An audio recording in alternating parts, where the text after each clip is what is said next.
Hello everyone, welcome to our YouTube channel NS education point.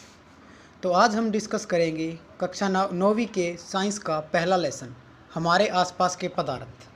जैसा कि नाम से पता चल रहा है, हमारे आसपास के पदार्थ। तो इसके अंदर पहला क्वेश्चन हमारा बनता है पदार्थ।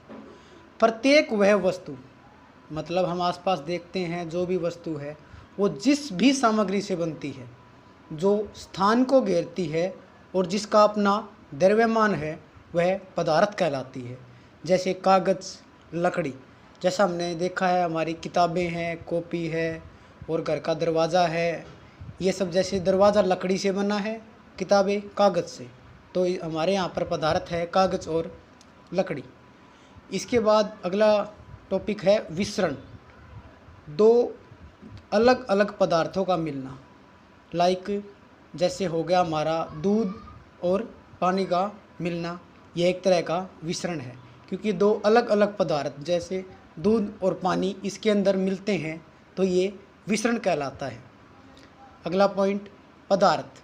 पदार्थ के प्रकार, यह बहुत ही इम्पोर्टेंट टॉपिक है। पदार्थ नॉर्मली 3 प्रकार के होते हैं, ठोस, द्रव, गैस। जैसा कि हम बात करें सबसे पहले ठोस, इनका निश्चित आकार होता है, निश्चित आयतन होता है और निश्चित ही इनकी सीमा होती है। ये इतने कठोर होते हैं, यह टूट जाएंगे लेकिन इनका आकार कभी चेंज नहीं होगा, जैसे लकड़ी और पत्थर।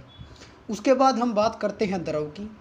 द्रव का निश्चित आयतन होता है लेकिन इनका आकार कोई निश्चित नहीं होता।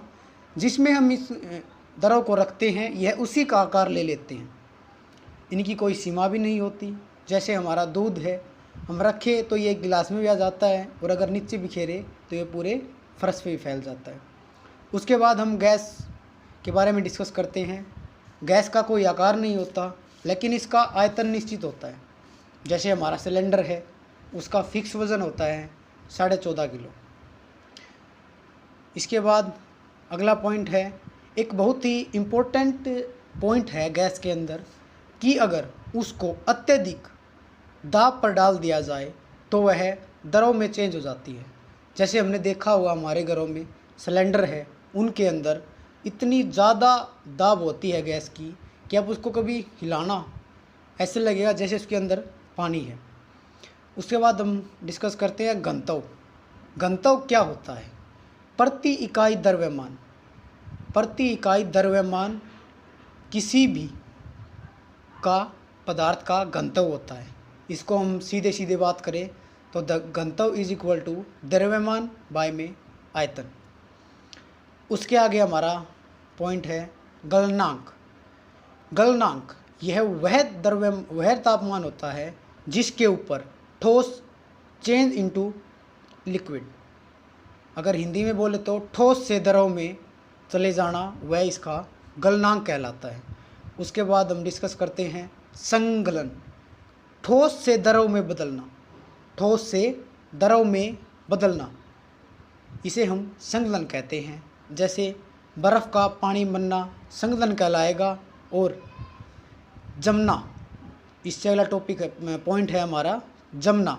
द्रव से ठोस में परिवर्तन जमना कहलाता है, जैसे पानी का बर्फ़ में बदलना। उसके आगे हमारी एक विधि है ऊर्ध्वपातन। जैसे हम बात करें, जब ठोस बिना द्रव में परिवर्तित हुए सीधा गैस में परिवर्तित हो जाए और गैस से बिना द्रव में परिवर्तित हुए ठोस में आ जाए, उस विधि को ऊर्ध्वपातन विधि कहते हैं। बहुत इम्पोर्टेंट है ये। उसके बाद है हमारा गुप्त गलन ऊर्जा। गुप्त गलन ऊर्जा ऊष्मा की वह मात्रा, ऊष्मा की वह मात्रा जो पदार्थ के द्रव्यमान में बिना परिवर्तन के, देखो बात समझो यहाँ पे, पदार्थ के द्रव्यमान में, पदार्थ के द्रव्यमान में बिना परिवर्तन ठोस के द्रव में, ठोस को द्रव में बदलने में काम करती है, वह गुप्त गलन ऊर्जा कहलाती है। उदाहरण के लिए बर्फ़ की गुप्त ऊष्मा 80 कैलोरी G-1 होती है, ये इसकी इकाई है। उसके बाद है गुप्त वाष्पन ऊर्जा। किसी पदार्थ की गुप्त वाष्पन ऊर्जा वह ऊर्जा होती है जो बिना उसके तापमान में वृद्धि किए, जो कि बिना उसके तापमान में वृद्धि किए द्रव अवस्था से ठोस में बदलने का काम करती है, उसे हमें गुप्त वाष्पन ऊर्जा कहते हैं। भाप की गुप्त ऊष्मा 540 कैलोरी। उसके आगे हमारा पॉइंट है क्वथनांक। वायुमंडलीय दाब।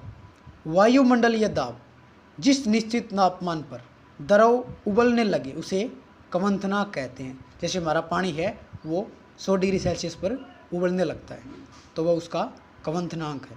वाष्पीकरण। हर ताप पर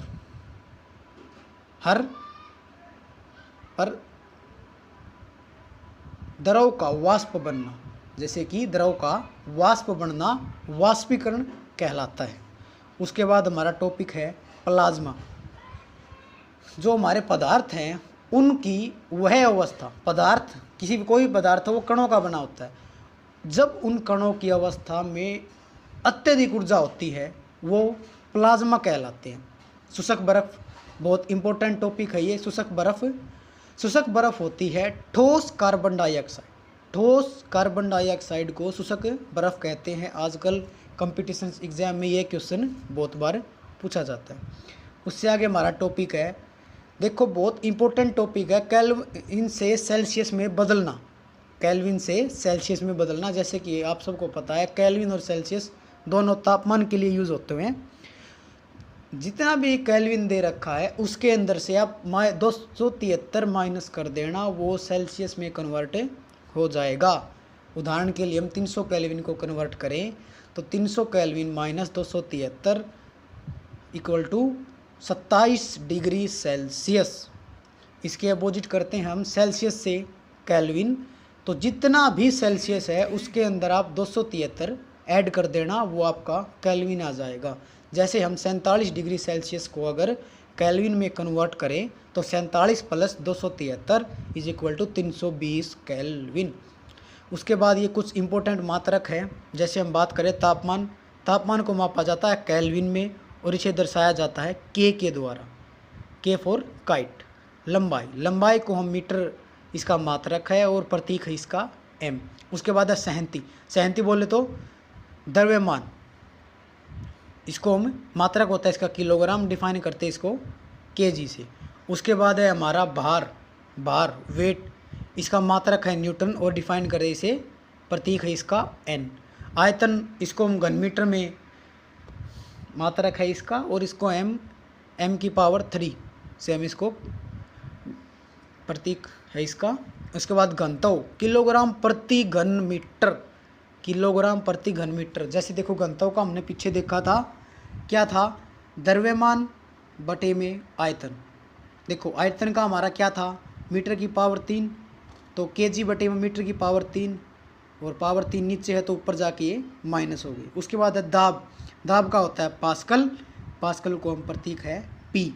उसके बाद हमारे शरीर का एक बहुत इंपॉर्टेंट क्वेश्चन है, हमारे शरीर का 70% भाग है वो पानी है।